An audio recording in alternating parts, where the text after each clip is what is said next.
The event which you are about to see is an evening of entertainment in the spirit of the Halloween season. It is a mixture of live and recorded readings, performances, and storytelling, music to go haunting by, as well as a scavenger hunt leading up to the soiree and a costume contest each night. Many could not have expected, nor would they have wished, to see as much of the mad, macabre, and spooky fun they are to see tonight. For you, an idyllic autumn evening may become a night for a spine-tingling, hair-raising, and goose-bumping good time. The events of tonight may lead to your discovery of one of the more entertaining nights in Lexington theater history, Studio Players' Spooky Soiree.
Was it?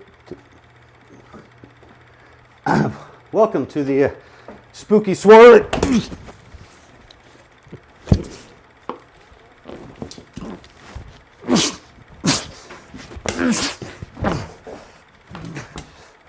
Welcome to the spooky soiree. I'm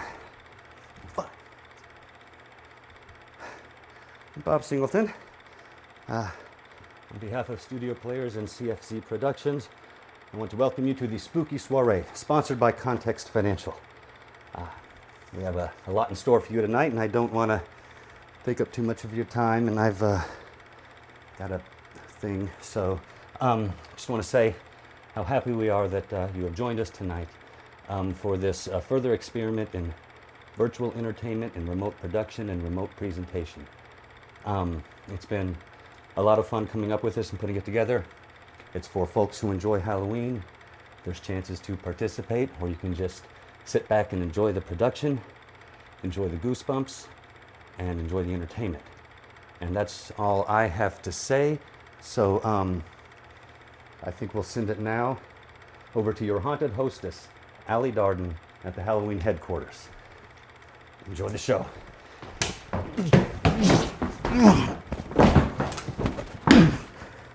Oh.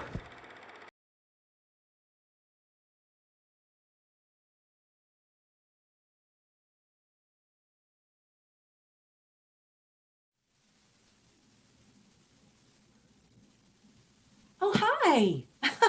Well, hello there. Is it that time already? Welcome to our spooky soiree. I'm Allie Darden, your haunted hostess, coming to you live from our Halloween headquarters. And let me be the first to wish you all a wonderful spooky season.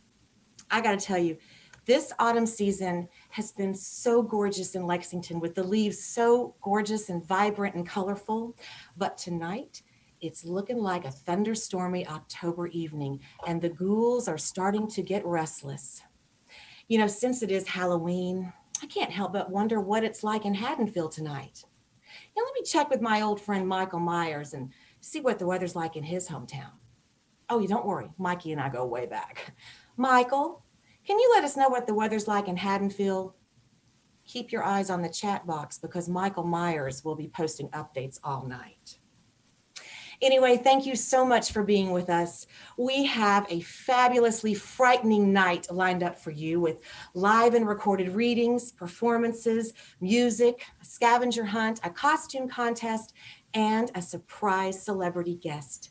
And in between, we'll be discussing all things Halloween. If you want to participate in the costume contest, feel free to send a picture of your costume in an email. Check the chat room because Michael Myers will be sending the email address.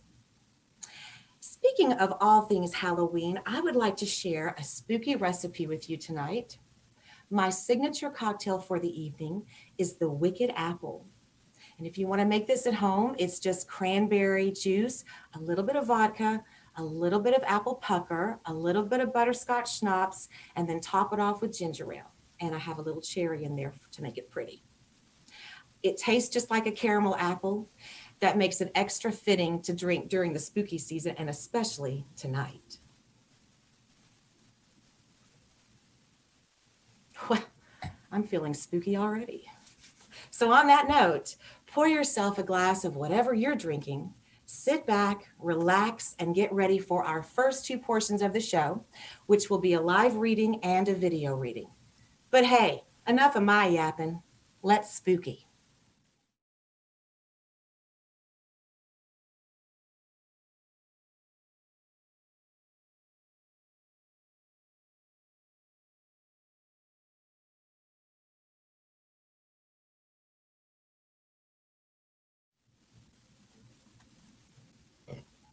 I love Halloween.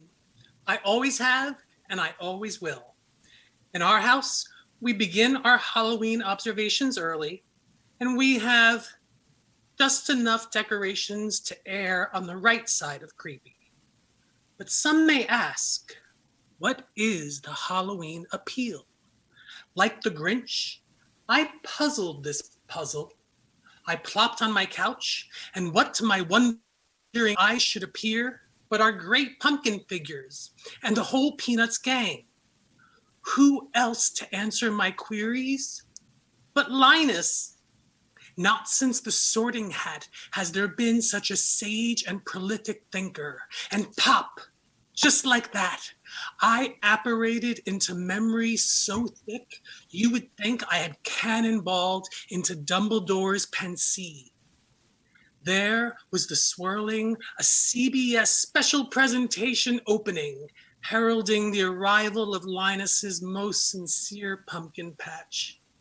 And there I was as well. It was my private 4-H club. Horror, hijinks, happiness, and well, Halloween. The heads of my brothers Wolfman and Frankenstein models glowed their good evening in the dark. It was a time when the shadows in my room danced in earnest, and the monster in my closet greeted me with a high five. The things squirming under my bed were still mad at me, and the always terrifying basement whispered to me with, "I dare you." The lazy memory of crackling leaves kicked down the street. Noting the crow sitting on yet another naked tree limb, I wondered if he was following me, and I prayed for it to be true. Peering out the kitchen window, I waited for whatever certainly lived under the pool cover to finally make its appearance. I don't remember what this would have been, but I'd venture to guess that Count Chocula, Frankenberry, and Blueberry were invited to the table. At school, the decorations on my classroom window begged me to come and play. But I knew better. Myers would be standing among the park station wagons, vacantly staring up at me. Sitting in my class, I willed the clock to strike 3 so I could flee the place and shed my school uniform for what I knew would be the best costume for today. A week earlier, I had shuffled to the hum of fluorescent lights through the Halloween section of Grandway. perusing the season's selection of ill-fitting, often painful, and probably dangerous plastic costumes. I looked hungrily at the men, Aqua, Spider, Bat, and Super, and I desperately tried not to make hollow eye contact with Wonder Woman for fear of just grabbing her and making a run for the lasso and the invisible plane. I could have settled on a ghost or a Dracula costume that season of the witch. They were as familiar and safe to me as looking in the mirror. But riding the yellow bus home, I made my decision. I would be the headless horseman, and that night I would traverse the Sleepy Hollow countryside. Ghosts of musical theater performances yet to come stopped by to give me my half-hour call. "Thank you, half hour," I would have answered, but I hadn't yet discovered it. I ran home as fast as my chubby legs would take me, to change, to transform. A parental unit insisting I wear a coat over my costume, or even worse, a bulky sweater underneath, terrified me. Just what this husky boy wanted to be, even thicker.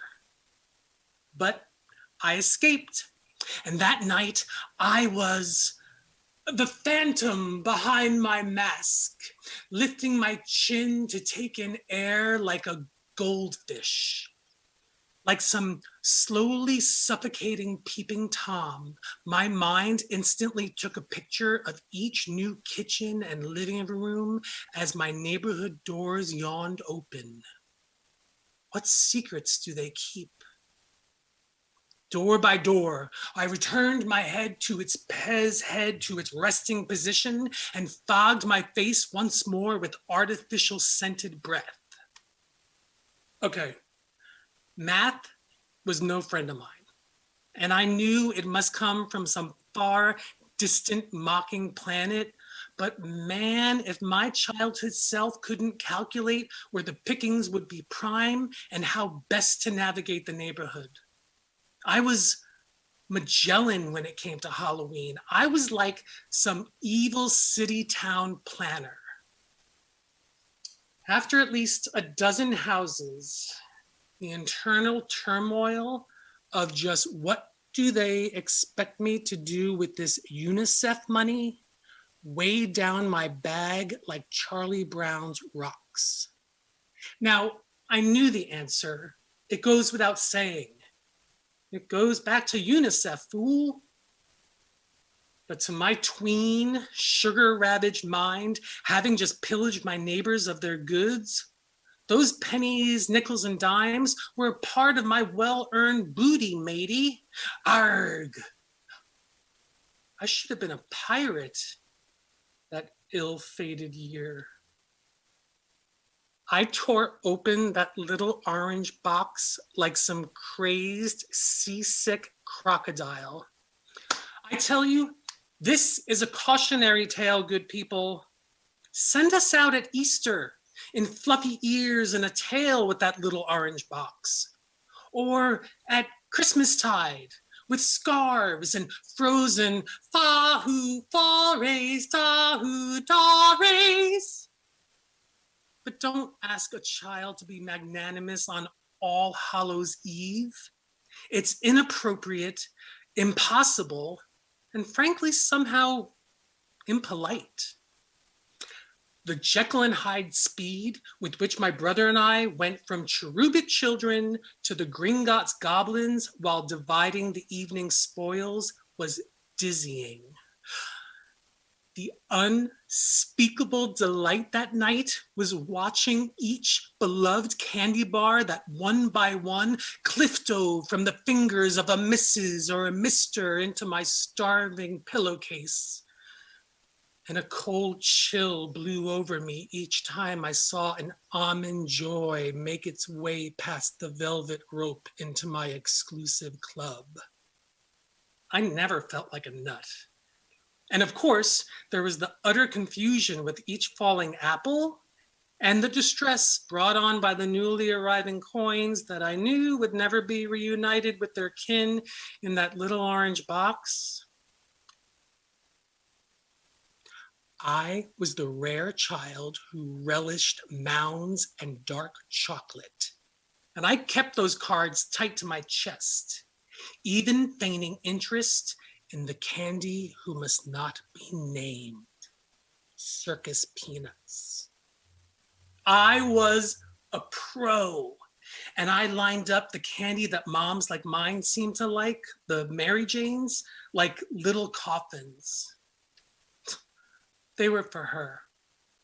And only if I found my mom particularly deserving might I share bits of the holy grail of give me something good to eat, Snickers, or dare I say, M&Ms.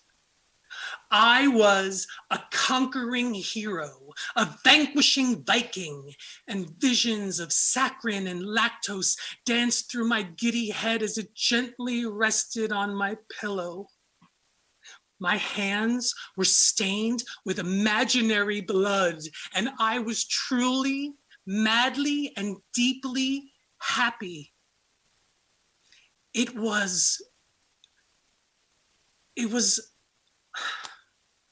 a night well spent. Halloween is a gentle and innocent time when imagination and belly aches rule the day. And residue makeup on your face November 1st is not cause to taunt, but a badge to honor. We fairies, jesters, and witches know that on this magical day, all playing fields are even. It's candy and home and family and friends and laughter and movies and fear. Welcome, Halloween. Bring your fear. Fear to all who's far and near. That's what Halloween's all about, Charlie Brown.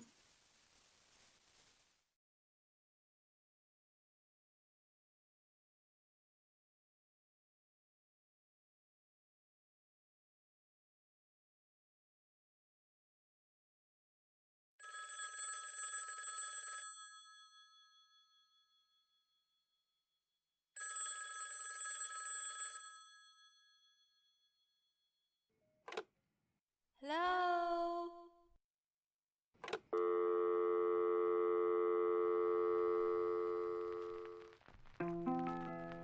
Well, it was in my childhood days, oh Lord, many long years ago. Now with the spirit, now of my Savior. I'm looking for someone. I think I used to know her, but I don't know her name. I heard her laugh once in the middle of a crowd. It's difficult to remember if I focus too hard. She said my name to the guy she was with and put her hand on his wrist, and for a second I imagined it could have been me, and I watched her move away from me into the night. She had dark hair and a star caught in her right eye. Then I got into the car. That's the last I remember of anything from before. I can't leave this place until I understand something about all of it, but it's tricky. They keep knocking down buildings, or changing them into a hotel where there'd been a block of bars. You ever think that a place can be haunted because of what it used to be? That's what I worry about. If something doesn't belong to you and you take it, is it really yours? You see? I can't concentrate. The last thing I remember is this woman's voice saying my name to somebody else like daybreak in the middle of the night. Was it the Goodfellas line? Did we dance together at the dame? God, we were all so young before we knew. None of us ever thought we'd die. I was alive once, but it feels like only for a few minutes compared to where I've been since. That's why I started leaving messages on the walls. I thought if I heard her voice, maybe she could help me figure out what I'm still doing here. I don't rest well. My legs won't let me stay still for long. I hover around signs of life, imitate what it feels like to breathe, to have a pulse, to enter and exit a place without exhaustion over opening a door. I leave the same number everywhere. I end up adrift beneath strings of lights and the too loud laughter of drunks, and try not to focus on feeling incredibly alone in these streets. I'm real, or I once was. The problem is, ghosts don't speak, or if we do, hardly anyone hears us. I had to teach myself to write all over again. It can take all night just to spell out call. Sometimes I feel like I see her, but she disappears if I approach, as though she's surrounded by fog. I got the idea to leave the number a year after what happened left me this way, without the use of a hand and sightless in one eye. I don't know how to stop moving. There's no one left to anchor me to a park bench, to sit next to me, to hold my uncrushed hand. So much changes so quickly if you're not there to see it move. New bars, new wood, new paint, new people. I don't know any of their faces. All of my messages, except for a few, have been covered up. There are so few calls these days. I need a better way to find the woman with the star in her eye so I can ask her what it means to have a good time.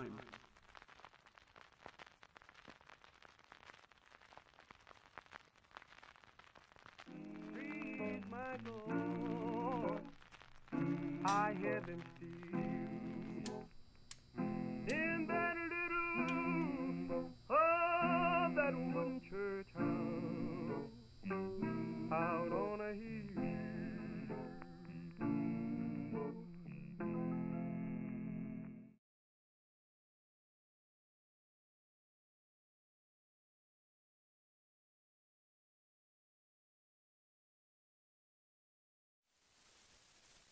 Well, I hope you enjoyed our first two spooky performances.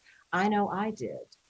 And speaking of things spooky, if you have a spooky costume for this evening, please don't forget to snap a photo and send it to the email that Michael Myers posted in the chat room. We'll be announcing the winner a little bit later. You know, Halloween is my favorite time of the year. Every year, about a week before Halloween, we have a big Halloween party with friends and elaborate costumes and decorations, a full spooky buffet, and lots of wicked cocktails, kind of like this one. I mean, obviously this year things are a little different, but there is another tradition that I do every year, and I can still do it this year, and that is to watch my favorite movie, John Carpenter's 1978 Halloween. I watch it on Halloween night after the trick-or-treaters. We turn off all the lights in the house except the Halloween lights, snuggle up on the couch, and watch. It's a tradition I do every year, and that one is definitely happening this year. So I would love to hear what your traditions are. Do you like to stay in on Halloween, go trick-or-treating with the kids? Tell me what you like to do on the spookiest night of the year. Let me know in the chat, and we'll talk about that a little bit later. Now we're ready for our next three performances. Up next is a live reading, a musical interlude, and another live reading. And so with that, we are at Places.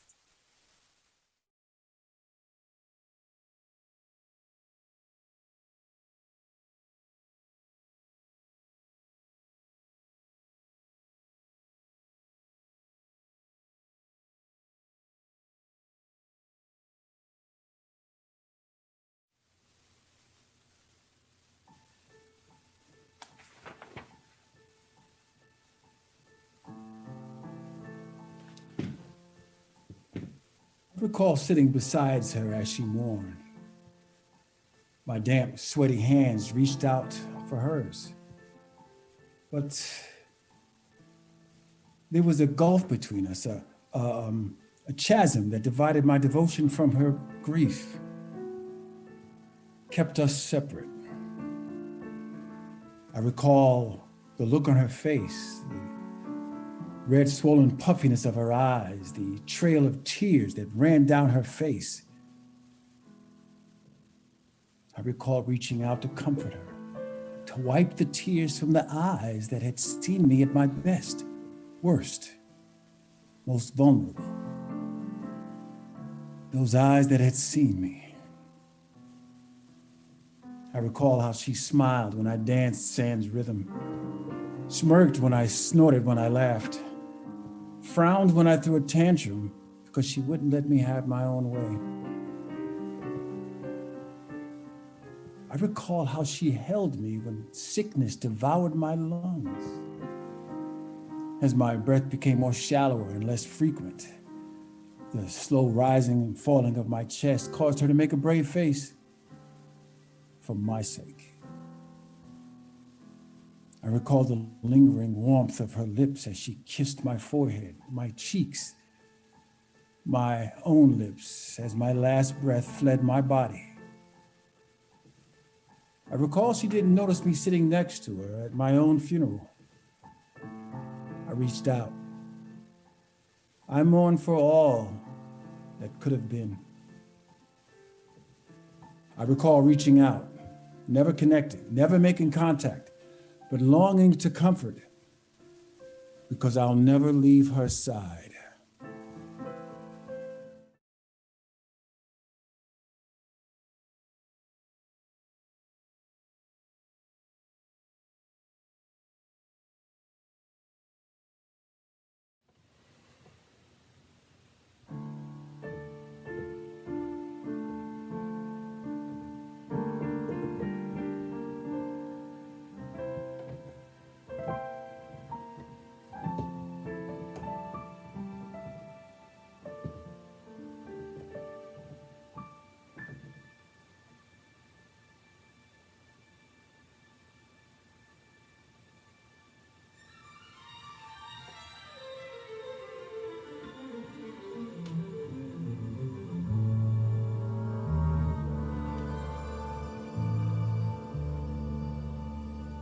The falling leaves drift by my window.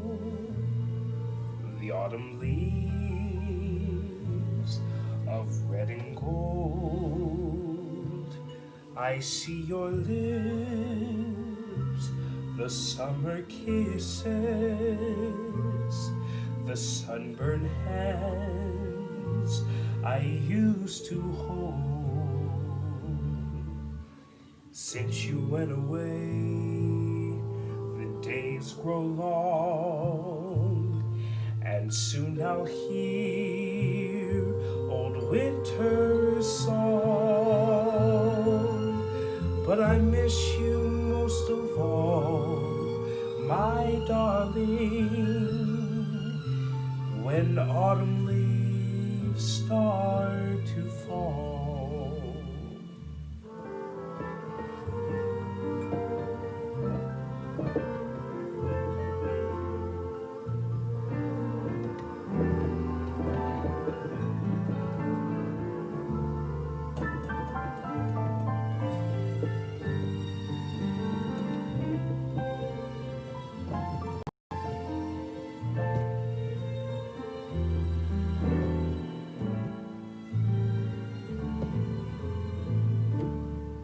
Since you went away, the days grow long, and soon I'll hear old winter's song.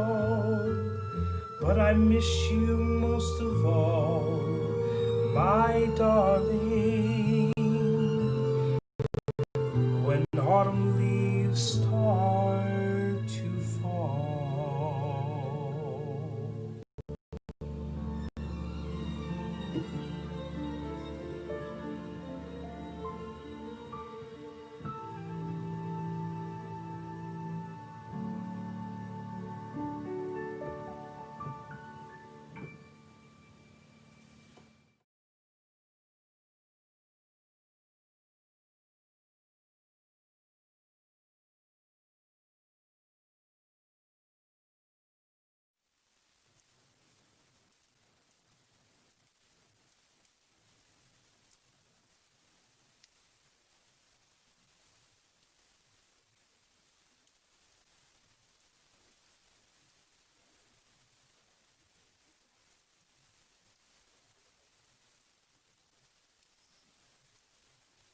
Ain't no cause for you to be scared of me. Welcome. This is my favorite time of year. Not just because of Halloween, but because of fall. As a child growing up here in the holler in the foothills of the Appalachian Mountains, this time of year, my grandfather would start building fires. And we didn't have a TV. I lived with my granny and my grandpa. We didn't have a TV. So when it come time to build a fire,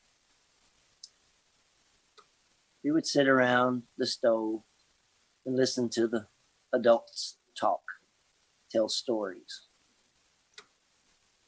They weren't really stories, though.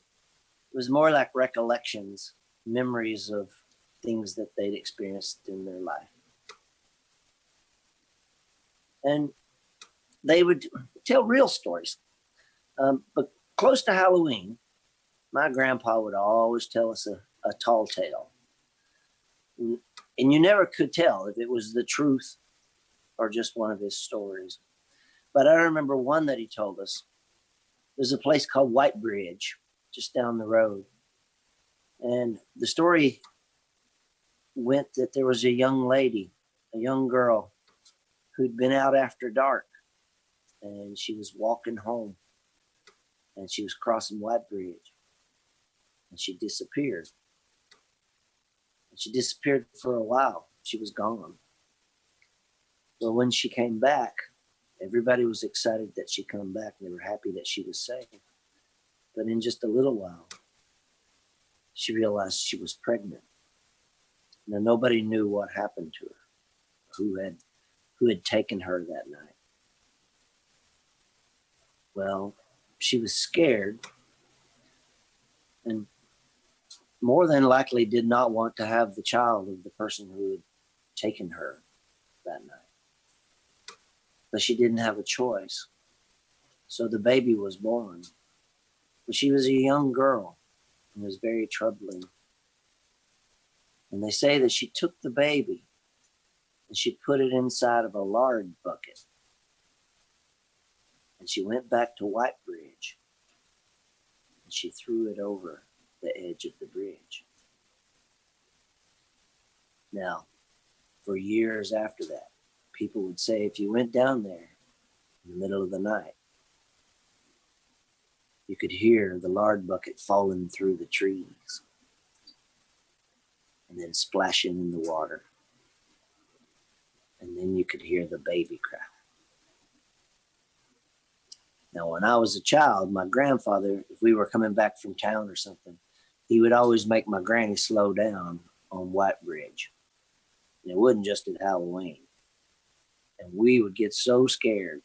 And if we ever came walking home after being over to our cousin's house or something late at night and it got dark, we didn't walk across White Bridge. We ran across White Bridge. I still get goosebumps when I think about my grandpa telling that story. Don't know if it's true or not, but he always said never let the truth interfere with a good story. Well, once he saw we were scared, he would kind of lighten it up. He told another story. There was an old man named Mr. Cole. Mr. Cole lived by himself. Well, he wasn't alone. He had an old black cat, old tomcat. And they say that Mr. Cole was sitting there by his fire one night, him and his cat, and he heard a voice say, well, there ain't nobody here but me and you. Mr. Cole just looked at the fire, and then the voice said it again. There ain't nobody here but me and you. Well, Mr. Cole turned and he looked at that old tomcat, and he said, if you say that again, there ain't gonna be nobody here but you.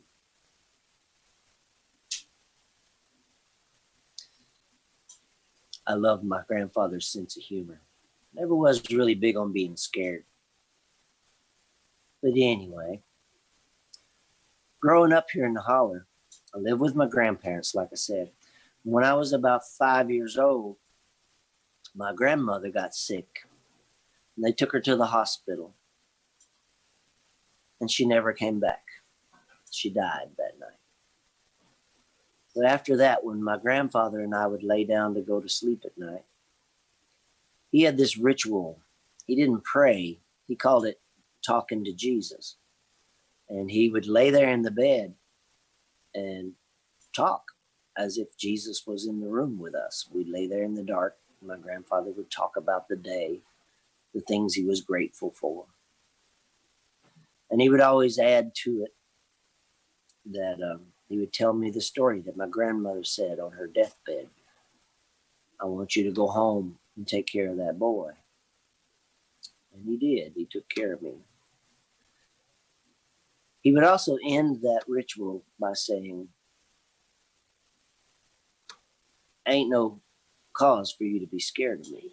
Now, the reason he would say that was at my grandmother's funeral. I was 5 years old, but I went to her funeral. In Appalachia, everybody would go to the funeral. It was just tradition, part of our culture, closure, so that you knew the person had really died. And I went to her funeral with my grandfather, and I wasn't scared. I saw my grandmother. And then I turned around. I guess, honestly, I was a little scared seeing her dead body. But I turned around and I thought it was my grandfather behind me. So I grabbed his leg. Well, it wasn't my grandfather. I looked up and this man looked down at me and he favored my grandfather. It turns out he was my grandfather's nephew. We called him Uncle Arthur, even though he wasn't my uncle. But when I saw that it wasn't my grandfather, I started crying.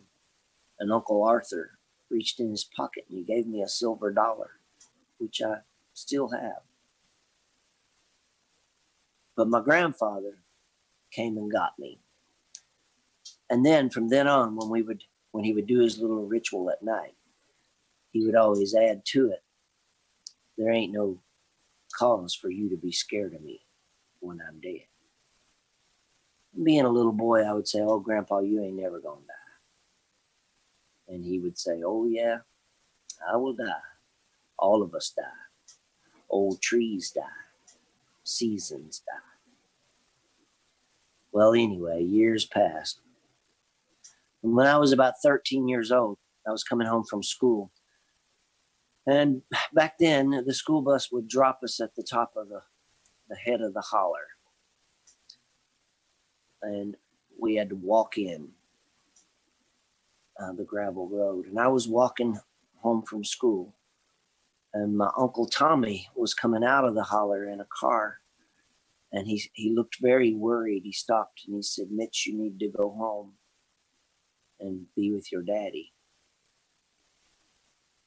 Well, I ran home as fast as I could.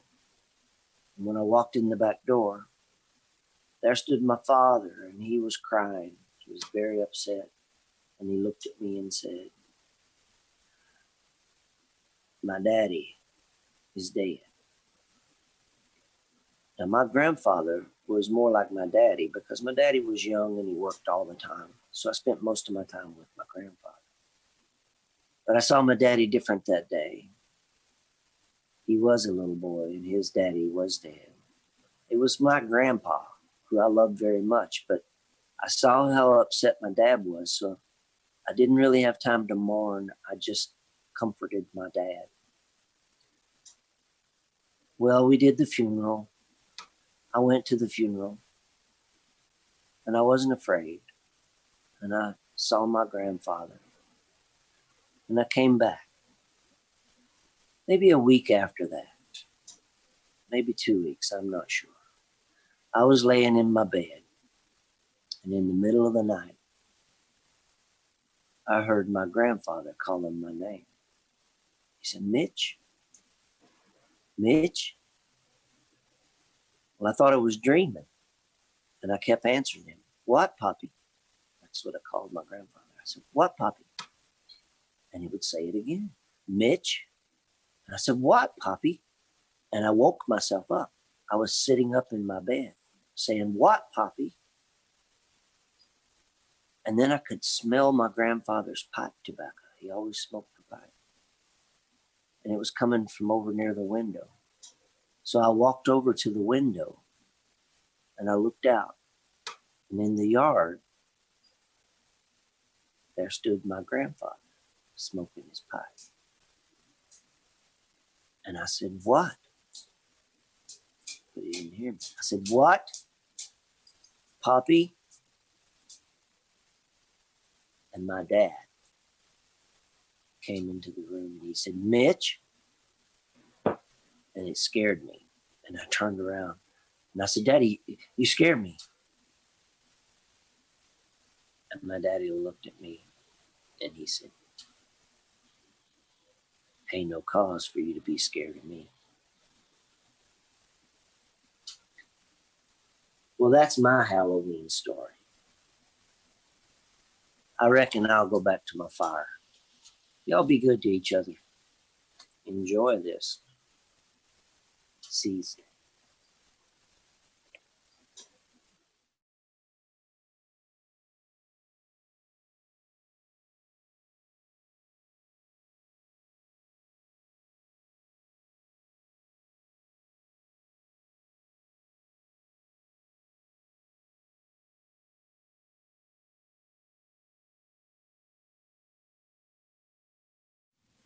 And we are back at the Halloween headquarters. Thank you to all of our performers so far. And I just heard from Michael Myers, and he said this is your last chance to submit your photo for the costume contest. So please send your photo to the email that is listed in the chat room, and Michael will collect them. And if you aren't dressed up tonight, just feel free to post something from a previous Halloween. A little later, a celebrity guest will announce our winner. You know, I mentioned the movie Halloween earlier, and I have a trivia question for any of you Halloween fans out there. Halloween was not the original name for the movie. Can anyone tell me what was? Drop your answers in the chat box and we will discuss a little bit later after the break. We're going to have a brief intermission, but we'll be back in 5 so that we can keep the party haunting.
And we're back. Now, to answer that trivia question, the original name for the movie Halloween was going to be The Babysitter Murders. Because, as you know, if you've seen the movie, the three ladies in the film were all babysitting when the horrific events began. But the producers thought the movie would be more of a standout if it were based around a holiday, so they went with Halloween, which I think was a brilliant choice. So now we're going to announce our raffle winner for the evening. I just got word from my friend Michael that our winner this evening is Martha Parks. Martha Parks, congratulations. You are our raffle winner. Please check the chat room for details about your prize. And now we're going to move on with our next set of performances in our spooky soiree. Get ready for a recorded reading, a musical interlude, and a live performance. Enjoy.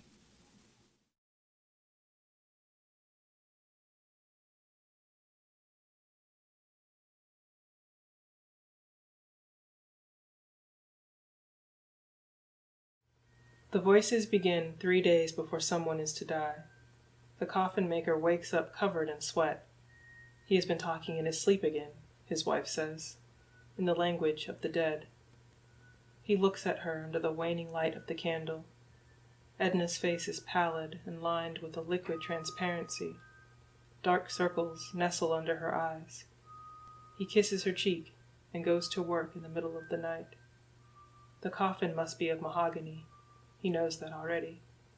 An important person will die, a person of wealth and power. He will figure out the rest as he goes. The coffin whispers louder and more coherently as the days pass. No, the hardwood explains, as he tries to note the measurements. Not for an adult. This will be a child's coffin.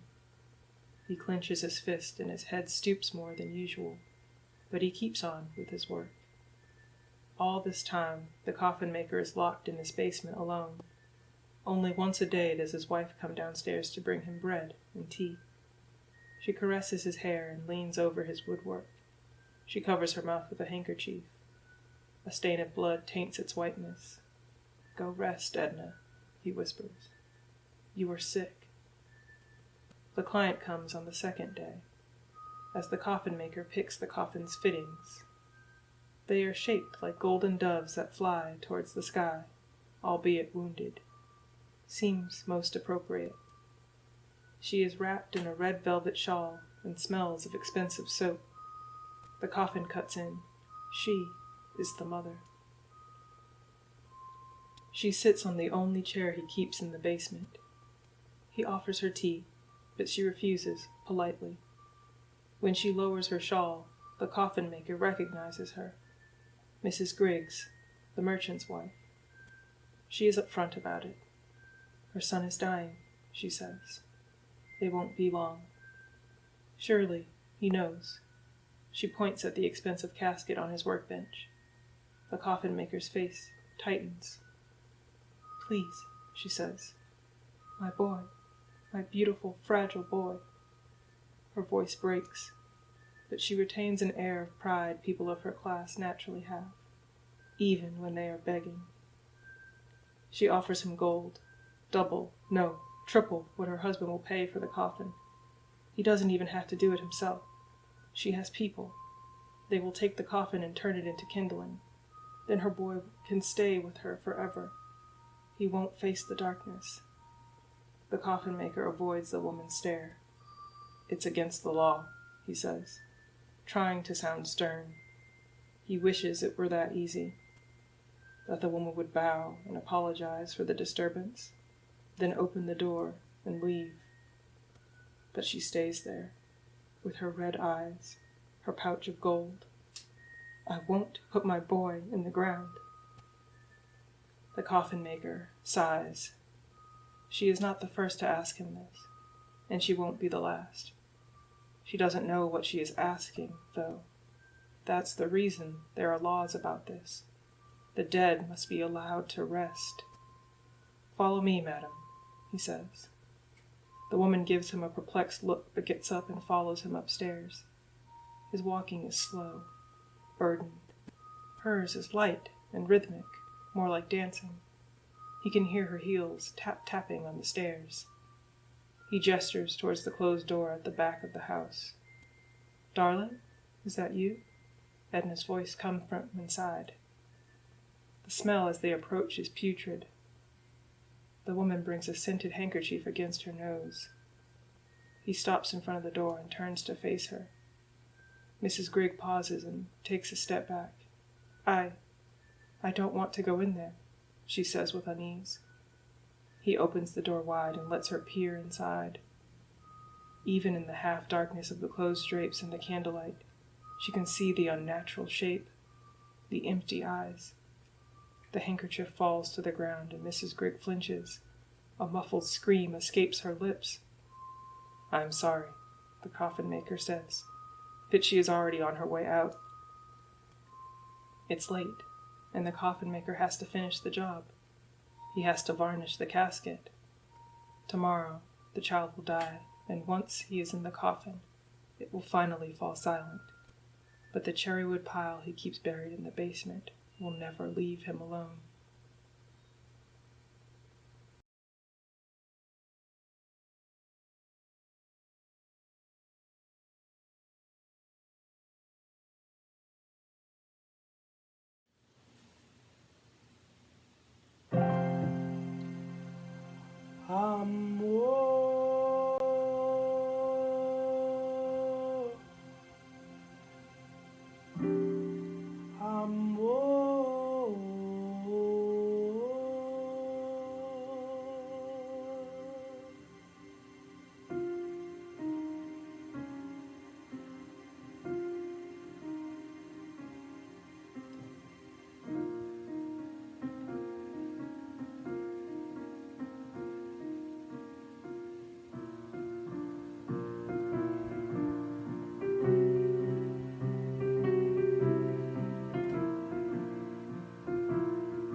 I saw your face, I saw your grace, I felt the warmth of your embrace, and in my ears heard melodies, harmonies that won't go away, and in my eyes I see the stars that one day we will go beyond and rest inside of heaven's bliss. To taste your lips, my knees get weak, and I can't speak, wondering what you've done to me. Stuck in a trance of song and dance, yet in my mind can't seem to find the words to say or to express.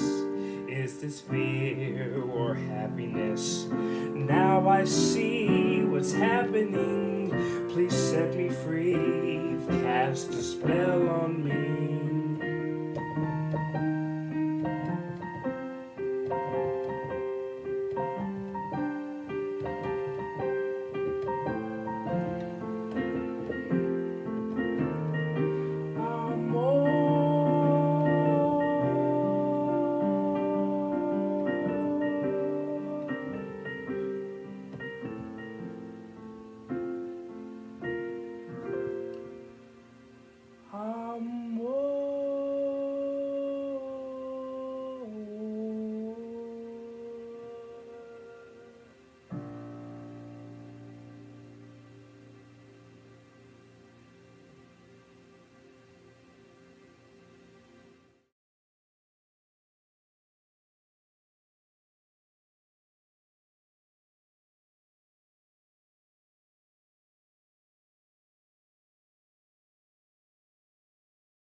It's recording. Okay. Okay. This is so strange, but I am filming this just in case. Just in case. I'm scared, to be perfectly honest. I've been followed a lot. Started when I was in high school, a year after that horrible party. I was in the mall by myself in a department store, probably JCPenney or something, when I saw her, this old woman, really old woman, like unusually old. I was looking for something in my size in one of those round revolving clothes racks. I glanced up and I saw her maybe 100 feet away, just staring at me. I shook it off, but then before I could blink, she was right in front of me on the other side of the rack. Her skin was aged much more than anyone I'd ever seen, as if she was way over 100 years old. Her hair was white and thin. I could see aged spots on her scalp, and her eyes were cloudy, yet through the film, I guess you would call it, they were about the same color as mine, like a cloudy brown. She looked at me and said just one sentence. "Don't say it." I went cold, my whole body. I looked behind me to see if anyone was around, if they could see what was happening. When I turned back to her, she was probably 100 feet off again, just walking away. And then she was gone. I've seen her once a year since then. Different places, different times of my life, but always far away. And then bam, she is suddenly so close to me, staring at me with those same cloudy brown eyes. Don't say it. She warns. And she's gone. She's gone. I've never told anyone until now. 'Cause I know what it's about. I know what she's talking about.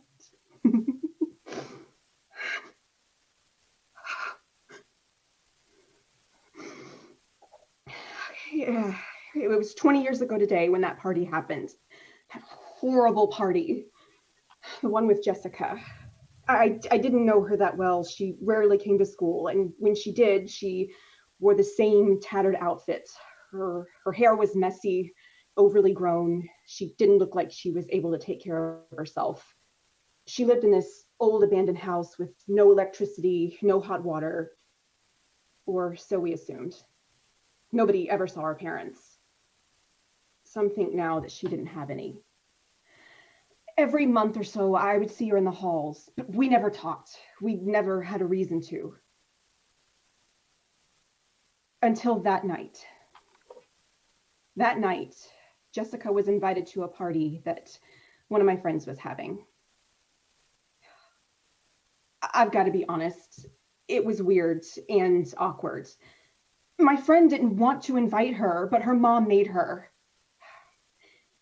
We were downstairs in the rec room playing all the usual games like Truth or Dare, watching scary movies, but she wasn't participating. She was sitting on the couch just staring at us, probably feeling the same awkwardness that we were feeling, only worse because everybody was ignoring her. And when the games got old and the movies were done and it got late, we wanted to secretly drink the wine we'd snuck in. We didn't know her. We didn't trust her. A few of us met up in the bathroom to discuss it. And that's when my friend came up with that stupid idea. So stupid. We all agreed that we would act like we were going to bed. My friend's parents were really wealthy, so there were a lot of rooms, and Jessica was obviously given her own because nobody wanted to crash with her. So we did it. We gathered our stuff, even brushed our teeth, full out lying. We just kept shouting, good night, down the halls at each other. And we overdid it, honestly. We just kept yelling, good night to Jessica over and over like some inside joke.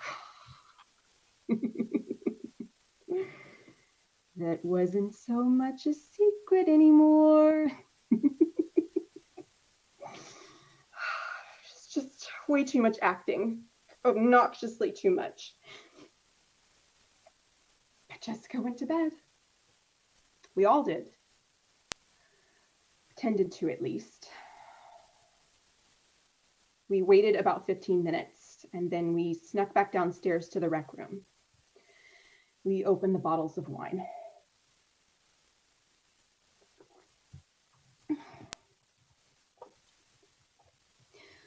A little bit later, we heard a noise. Who's there?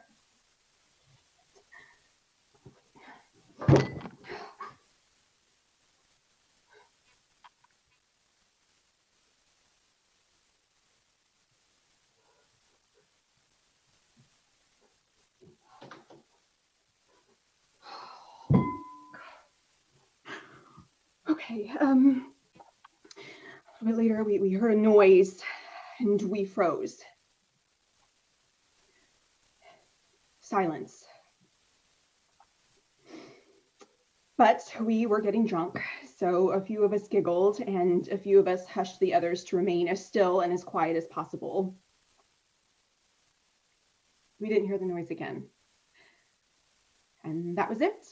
We stayed up really late. We drank some more and we went to bed.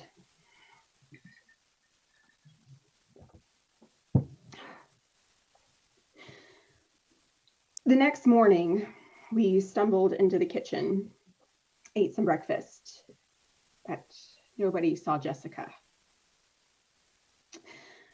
I said I would go check on her. I have no idea why, but I was the one. I knocked. She didn't answer. I opened the door.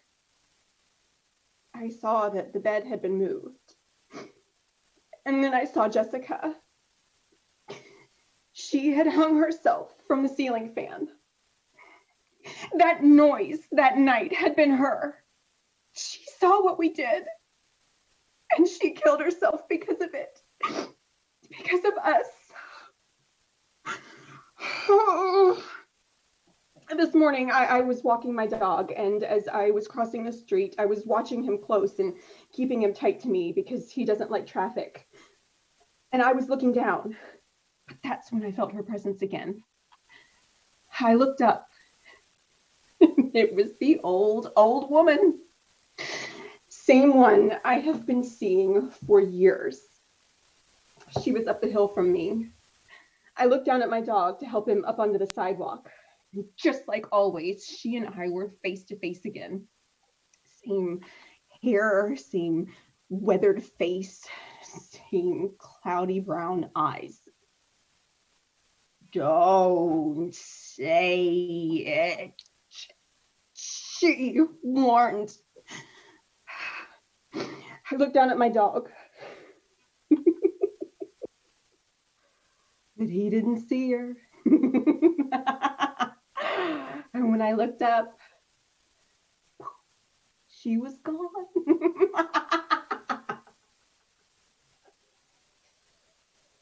I knew it would be today, but I had no idea that finally, 20 years after Jessica's death, I figured out who she was.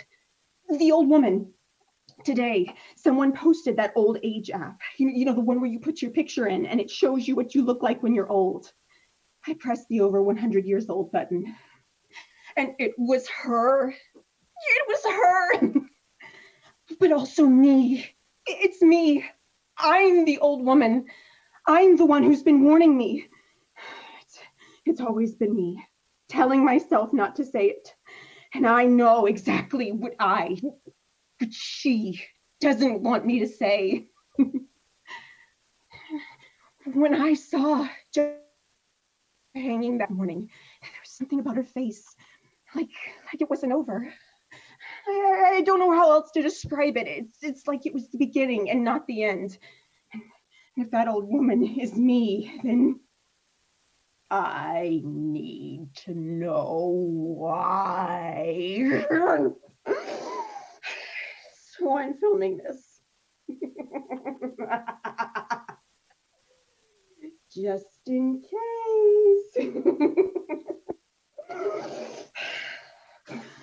I'm going to do it.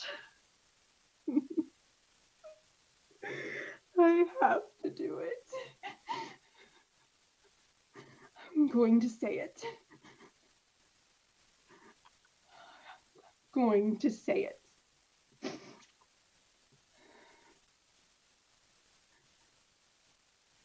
Good night, Jessica.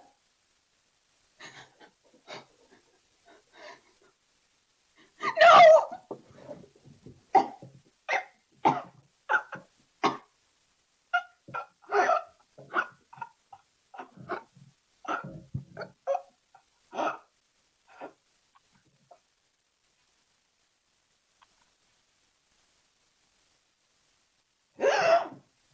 Good night.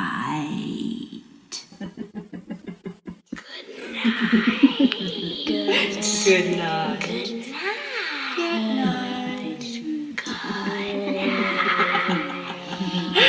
Good night.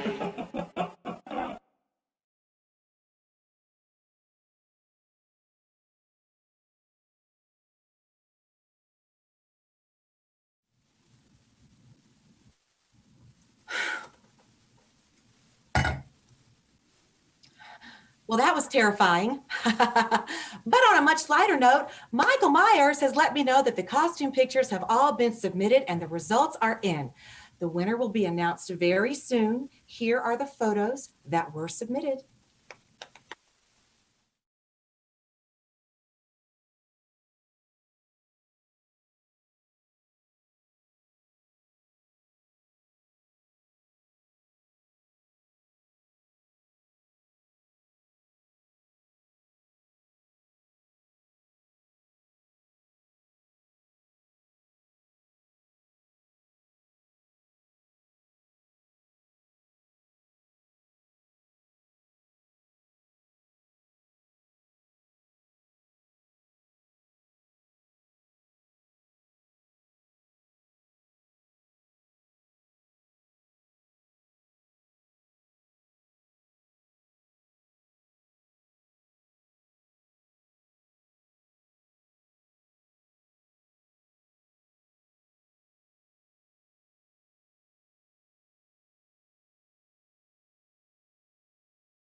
Thank you all for submitting your costumes. Some of those were the most precious things I've ever seen. Babies, I'm talking to you, and you other ones were fierce.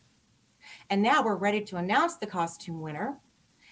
Our celebrity guest is here to make that, and he has a very impressive filmography. He is a screenwriter, a producer, and a film director with credits such as Return to the Cabin by the Lake, Tamara, Dead Awake, The Final Wish, Day of the Dead, but you might know him best from his original screenplay and story, Final Destination. He also has a new movie that's out called Don't Look Back, and it premiered last week. I am so pleased to welcome Jeffrey Reddick to our spooky soiree. Hey, how are you, Allie? I am great, Jeffrey. How are you? I'm doing really well. I have to say, this was like so wonderful to watch. Everybody was so amazing. And when I heard Mitch's story, it just kind of because I grew up in Eastern Kentucky. So that just took me back to, living up in my holler of Lower Twin Creek Road with my family and grandparents. So it's just been really nice, being from Kentucky, going to Berea College with Bobby, just kind of getting back together with all y'all and helping celebrate my favorite holiday. So. Well, we just love having you here for so many reasons. And we love that you've got roots in Kentucky, and we love your love for Halloween. Yes. Do you have a Halloween or a Kentucky memory to share with us? I do, but before I share it, I just want to say a couple of things. First, I want to give a shout out to the Mayfair Village retirement community that I know was tuning in. I hope that they're still listening and that they enjoyed the show. And one of the people that was listening and tickled me was Judy Flack, who said her favorite Halloween tradition was getting all the candy and ignoring all the kids that come trick-or-treating and eating it. So I figured I would publicly shame her and congratulate her at the same time, because that is brilliant, Judy. But, the thing that I love most about Halloween is, the costumes, honestly, getting to play make-believe, especially when you were a kid. And I've always loved horror movies, probably when I was way too young to be watching them, like 12 or 13. But my mom was like, at least you're not out running around getting in trouble, so you and your friends can watch horror movies. And I love to dress up. I had a really awkward dress-up situation. This is don't do this yourself when you're young, but I loved scary movies. So one Halloween, I decided to go to school as somebody who'd been stabbed with a butcher knife. So I stole one of Mom's butcher knives and I broke it in two, and I taped a piece of cardboard to my chest and I stuck the half of the butcher knife in it. And I got to school, and yeah, you're clutching your chest because you know where this is going. I got to school and somebody comes up, he's like, "Are you all right?" And I'm like, "Yeah." He's like, "You're bleeding." I'm like, "What?" And I looked down and the knife had started cutting into me. So I got in trouble for that one. So note to anybody, don't tape a butcher knife to your chest. That's not a good idea for Halloween. Wow, how very method of you, Jeffrey. I did study theater with Bobby at Berea College, so I still got a little actor in me. But it's very funny because since costumes are my favorite part of Halloween, it's my pleasure to introduce the Halloween or announce the Halloween winner. And again, so many great costumes. There were like shark attacks and steampunk and cute little baby skull. There were like so many amazing costumes. But I'm going to lead a little build up to this because the person who won his costume has some stuff in common with my favorite movie, which is A Nightmare on Elm Street. You can see my Nancy thing there. So I love people that are kind of burned and crispy and gross looking like Freddy Krueger. So with that in mind, our costume winner tonight is Burley Thomas. So congratulations. Burley, I will be getting you a signed copy of Final Destination as a prize. And I can either sign it to you if you want to keep it, or if you're one of those people that wants to put it on eBay, I'll just sign it. But, hey, I know how the world works. Oh, God. But Burley, congratulations. And get in touch. Well, they'll put up the information to get in touch with you, and I'll get that out to you. And again, it's just been really awesome to spend like the Halloween season with you all and just the touch of Kentucky. It's been really, really, really amazing. Aw, thank you, Jeffrey. It's been really amazing to get to meet you, get to know you a little bit, and have you here for all of this. And please, you all, don't forget to check out his new movie, Don't Look Back. It's a thriller and set in my home state of Louisiana. So I'm very excited. Thank you. Oh, it's just been such a fabulously frightening and spectacular October evening. Thank you so much for joining our virtual spooky soiree. It has been my absolute pleasure to have been your haunted hostess. I want to wish you all a safe and healthy Halloween. I do hate to rush off, but you know, my next shift is about to begin. Have a wonderful weekend and happy Halloween.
Good night, Jessica.